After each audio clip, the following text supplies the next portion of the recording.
Hello YouTube viewers, welcome to my channel Science to Technology. In today's show, Camera Tuesday, we're going to talk about Nikon Z28 to 135 f4 power zoom lens. So let's dive deep into it. Now this puppy is a big deal simply because this is the first time Nikon has releasing a video lens. You have to understand, Sony is daddy when it comes to video. Like they have been making basically handycam, news cameras, cinema cameras for long ago. Basically they're good, they got that part. And Canon was very smart. They jumped into video game very early on, and I'm talking as early as DSLR era. They started to release their C series lineup and they worked their ass off for cinema lens lineup. So they also have some good penetration, not in very high end. There is red, you have RE and all that jazz, but you do have some penetration. And Sony is like, yeah bro, I'm good. So Nikon, ironically, even though it's a 1 century old company, they never took a video very seriously, and that is starting to come back to bite them in the ass. So this is their statement to the world and their whole Nikon Canon Nikon user base, where it's like, we are for video now. So video lens with power zoom. Now it's a full frame puppy that is 28 to 135 millimeter. That translates to 4.8x. I'm like, could you not have put at 0.2 more, 5x? And this is f4 constant aperture. Now this is priced reasonably. This is $2,600, and in India at the time of filming this video it is 2,23,995, which is ironically almost dicto price if I convert dollar into rupees, which rarely happens generally because of taxes and like all that jazz. Generally price goes up a little bit. So I'm actually shocked. They are expecting to sell a lot of them. Only then it will make sense. It's like, hey, we're gonna sell so much of it. I might as well reduce the price and increase the volume to get more profits. So that's a unique gift, so to say. And this lens is drive-by-wire, so it's not a cinema lens. Let that be very clear. It's not a photographic lens, as in like it can do photo, but it's a bit above photo in terms of video. It is a bit below in terms of cinema. So it's in between photos, video, cinema. So it's not a cinema. That's why it has a drive-by-wire, meaning whenever you're rotating any of these elements, there are 3 rings. All rings are basically moving is encoders. Encoders are sending signal back into the camera body, and camera body is controlling the motor to move things. There is no what you call mechanical functions. Back in the old days, they used to do this by clutches. So if you rotate it mechanically, the motor would have been disengaged physically. So, and again, even in my old lens, if I zoom in, you can see the ring moving. It does not have clutch, but you can see the lens ring moving. Here it's no such thing. All modern lenses are like that, drive by wire. Only cinema lenses are completely against it. So drive by wire, everything is controlled, and this puppy is okay weight, 1.2 kilograms with tripod collar, and for weird units that is like 2 pounds 10 ounces something. Which again, with a Z6 Mark III, it could be a light enough package where it won't be super duper hyper heavy. So it's a good thing. However, for some reason, whoever engineer was designing this, they were too rich. They forgot that you're not supposed to put a 95 millimeter film and filter thread. Be mindful, the lens element, the actual glass element is not that huge. So this is genuinely stupid. It's like they should have hired a poor engineer to, like, hey, look at it, can a poor person use it? No, don't make it. It's like its price is super expensive. Like you would be shocked to even find let's say polarizer, a variable ND. You would be shocked to find those things, and try to find them in 95 mm. You'll be like, damn. And again, glass element is not huge, so you can use step down, but does not make sense. It's like it was like a what you call, they messed up. There is no other word. They just messed up. But this is their first video lens. So what about this lens? So this lens is targeted for this kind of audience where it's like one lens to rule them on. It's basically going back to the old days of handy cams, camcorders and all that. So if you are doing a wedding and all that, and video and all that, or even some sort of a lightweight documentary or some music videos and all that, and you just want one lens to do most of the things, it's more than good enough. Now be mindful, you will find this unique that in most video lenses, the wide is not very wide. The reason for that is wide angle lens requires certain level of finesse to get a good photo of a person. If you directly do a center shot of a basically person using wide angle, their nose will be like, duh. You do not want that. So for that reason, they generally want to squash it down. So you generally do not have very wide lens. And even if, let's say, your lens can go wide, when you are seeing generally presenters on TV or camera, they generally far back, and then you zoom in the lens, basically 70, 50, those sort of thing, that squashes the background. allows them to have much more pleasant presentation. So that's why 135 is desirable, not a 28. That's why they are not pushing it to 24. So again, I would have wished that the lower end went a bit more, so like 140, maybe 150, but do understand they are not targeting the same audience as photographers. That's why 28 is the starting point. And you will notice that in almost all companies it can be done, it's just that they do not prefer to do it. So that's there. And it has granular control over lens behavior. Now you have to understand, photographic lenses are designed for speed. Everything about it is the moment. So they are designing it, every element of it is to be as fast as possible. Consequent of that is it's only useful when you have autofocus. If you want to manually finesse it, it's not good. Basically your aperture will go cut cut cut cut. That's not how video aperture is supposed to work. Video aperture is supposed to be smooth butter. So for that reason, you need to have a lens whose algorithms understand that I am a video lens. I will not directly go from f 3.2 to f4 to f22 in steps. It will go slowly. Basically, it will allow you to close the iris. So if you want a video effect where the scenes are getting darker, you can do that rather than tuck, tuck, tuck, tuck. So those things mean somebody actually put some effort into designing this, not just a photographic lens with a different case. Some effort was put.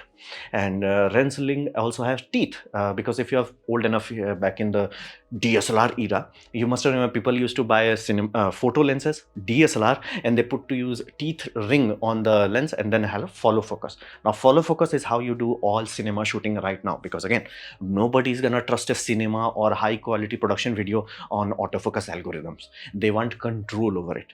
Autofocus does not give you control. It gives you precision, but does not give you control. You want the feel of it. Heck, there are certain movies where you can almost feel the person taking a breath and, like, focus is coming in and out. Try doing that with autofocus. It's not happening. So pull focus is a very desirable thing.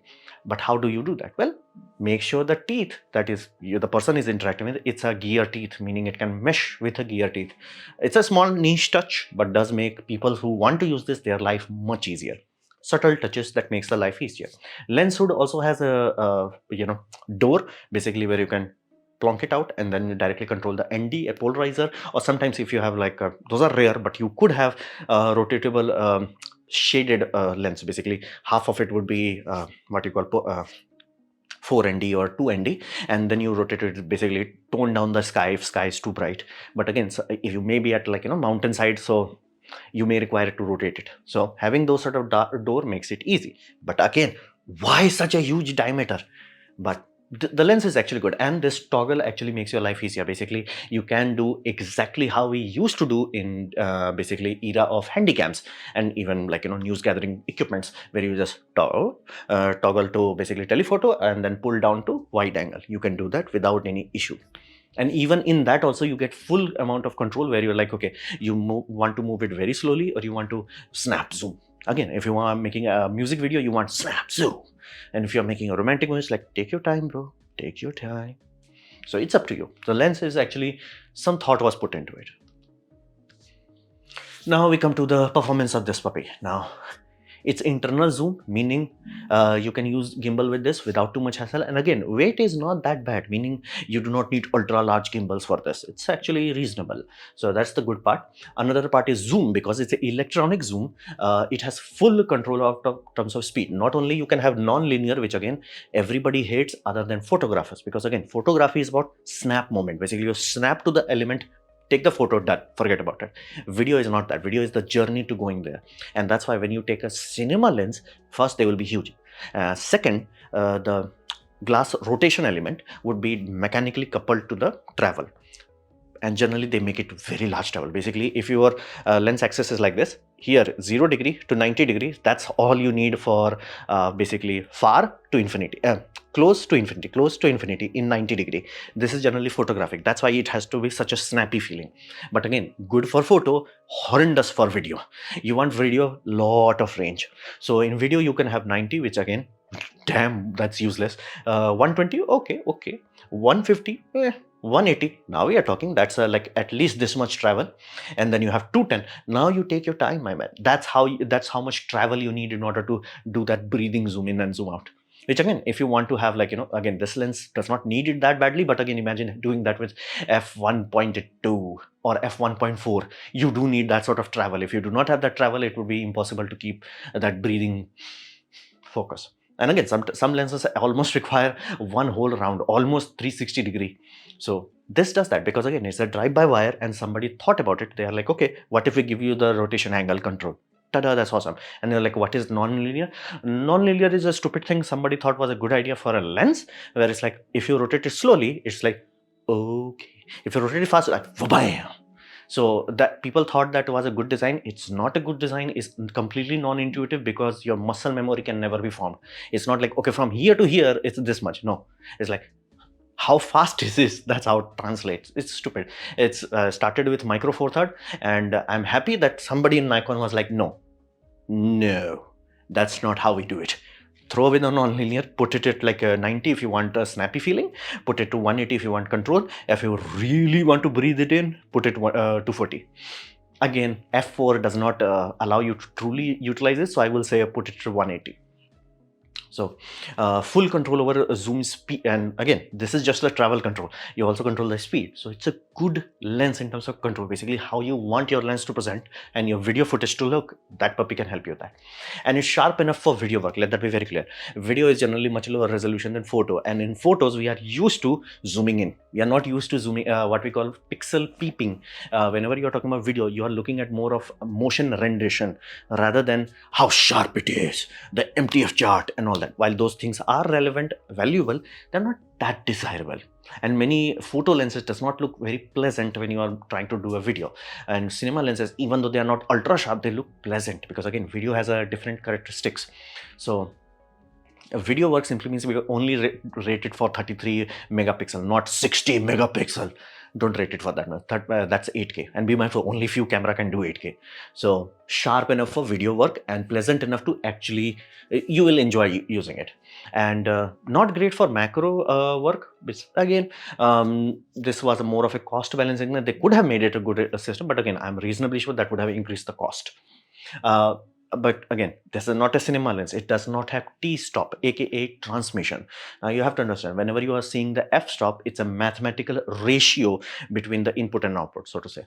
Basically, how big the element is, how big the large entrance is, you create a ratio out of that. That's cool, awesome, but here's the deal. It's half useful. It gives you a mathematical ratio, but again, does not tell you how efficient that ratio is. Meaning, if you have a 100-watt light coming into the front element, how much is going into sensor? Of course, it would be lower than 100. It has to be lower than that because again, you are going through glasses. You are not going through mirror. Mirror bounces it back. It's almost 100% efficient. Going through lens, it's not. So you have losses. To quantify that loss, cinema people came up with a new technology known as transmission. Basically, how much light comes in. So f2.8 means f2.8 equivalent light came in. Transmission would be like how much came out. What equivalent came out. So they will be like, okay, f2.8 t 3.2. Meaning you lost. So what does that mean? That simply means if you're swapping lens inside a scene, you have to make sure the camera setting does not change. So how do you make sure that? You make sure the light is same. So all lenses that are rated for T3.2 will match. That's why all cinema lenses generally come in a big briefcase with a matched pair. So they actually match it. So if you buy a Canon cinema lens kit, they will generally have a box and all of them would be rated to, let's say, T2.8. And again, they will make sure that these package is very well matched to each other for transmission. Again, entrance is F number, exit is the transmission number. Transmission number is needed to match. Otherwise, if you change, let's say you are shooting a scene, you're happy with it, but now you want to do macro photography, your camera setting will change automatically. And basically how it looks, it will change if you swap it with a macro lens that did not have the right T-stop. And again, without T-stop, you do not know what you're looking for. You just think, oh, okay, it's like F this. No, it does not matter. T-stop has to match. So for that reason, not having T-stop makes it kind of difficult to use in cinema. Now, let that be very clear. There is no law that you cannot use this camera. You can use whatever heck you want. It's just not preferred. And it's a good lens, but not a wow lens. And this is another aspect. You pay attention. This is big lens, but not huge lens. Now, cinema lenses are huge. Even though they are prime lenses, they're huge. Why they're huge? Light does not like bending. If you really want a best quality, you have to go with telescope. That's why every telescope generally has mirrors, not lenses. Lenses are nope. no bueno. But again, what can you do if you have to go through lenses? Don't bend light too much, don't contort light. So basically this is optical axis, this is your lens. If light is coming like this, don't bend it like toing. Let it slowly fall off. For that slowly fall off, if you look into RE cinema lenses, the glasses are huge. That is the reason for it. You do not want to contort light. Like if you're contorting light like this, that's good. Do not want to contort like this. If you contort it like this, again, it will have too much aberration. Penalty of that, now you will require too much glass to calibrate against that. And then you're like, okay, transmission dropped too much. And again, it will work. Again, that's how photographic lenses work. But it's not like pleasant. And that's why cinema lenses are huge. You want that. You do not want to contort like, you want to take your time, slowly bend it. You do not want bend angle to be like, bam. You don't want that. So this is a good lens. Anyone who is using photography, anyone who is using it for video, they will be more than happy enough. But anyone coming down from RE cinema lenses, they will be like, nope. So again, if you wondered why the heck cinema costs so much to shoot, that's the reason. It's a photo lens that has been upgraded to video, not a cinema lens that has been downgraded for mere mortals. So performance is like that. Do not expect a cinema, but it's more than good enough for almost everything we do. Now, for whom this puppy is made? This puppy is basically the first partnership result of Nikon and Red's love marriage. So Nikon basically missed out on video. They did not take a video seriously, and by the time they were like, oops, yeah, it's too late. So they're directly doing checkmate move, basically. Be mindful, Sony does have good reputation in cinema, but it's still not RE. And Canon, while they have good reputation in low budget cinema, they're not like daddy. So Red is like the daddy. So they're like, what if we directly took the daddy? So they bought the daddy. So Red is there. Now you can easily know when Red is a new model versus old model. Old models have red ring locking rings and new ones have golden rings. And that's why this Nikon lens have golden ring on the back. So I'm pretty sure all the video specific lenses that gonna come out will have golden ring, denoting that they are meant for this sort of synergy.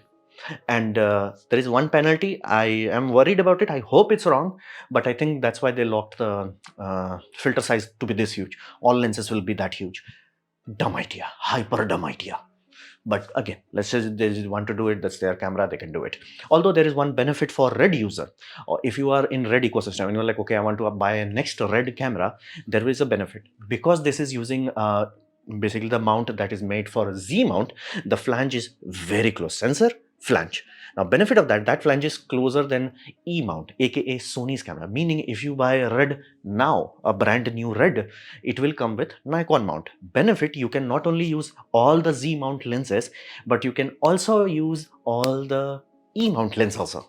Yes, you can use Sony lenses, all the third-party Sony lenses, and they do not have any weird locks. And be mindful, whenever you are talking about you are not talking about autofocus. So again, with manual focus, you can use every lenses, every third-party lens that is made for E mount and Z mount. So this is a really good upgrade for people who are going into Red camera system. So now having two whole ecosystem, and be mindful, they are more excited about Sony rather than being excited about Nikon, because again, Nikon needs to fulfill their ranks, but Sony, because they have so many partners like Tamron, Sigma, Voigtlander, and all other puppies that I can't even remember, all of them, they have more than enough puppies available, more than what RF mount had. So this was a good jump for Red also. So this is a good result. And be mindful, what about people who have Nikon system? Again, Nikon Z6, let's just say, it's a very low cost comparatively, very good video camera. They did not have video lens for it. Now they're like, we have video lens for it. So it's a sweet deal for both parties. Basically, Red is like, we got you, fam. And again, this is available as a package. So if you are in Red ecosystem, you get ultra bonus of, hey, I have a good Nikon lenses, that is GG. And if I want to, I can also use Sony, GG. And Nikon people is like, hey, my Nikon can do really good things, and be mindful, because they have the patent, they can do more amazing things in the upcoming models. They can do it. So they're like, hey, we also have good lens. So everybody wins. Now, Sony does have a lens similar to this, basically exactly dicto the same thing, and with again the power zoom and all that. But this lens is old, like 10 years plus old. So it's old and it's expensive. So yeah, Sony needs to release GM2 variant of this. Again, not a bad system, but bit old.